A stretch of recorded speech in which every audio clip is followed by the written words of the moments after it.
আসসালামু আলাইকুম। গত কয়েকদিন আগে আমি একটা ভিডিও শেয়ার করেছিলাম যে আমাদের গাভীর জন্য নতুন একটি শেড তৈরি করছি। আলহামদুলিল্লাহ 2-3 দিনের মধ্যে আমাদের শেডের কাজ শেষ হবে।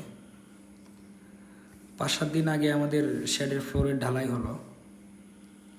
যেহেতু ফ্রিজিয়ান গাভী রাখবো সেজন্য শেডে পর্যাপ্ত পরিমাণে রড ব্যবহার করেছি, যেহেতু ফ্রিজিয়ান গাভীর ওয়েট অনেক বেশি হয়।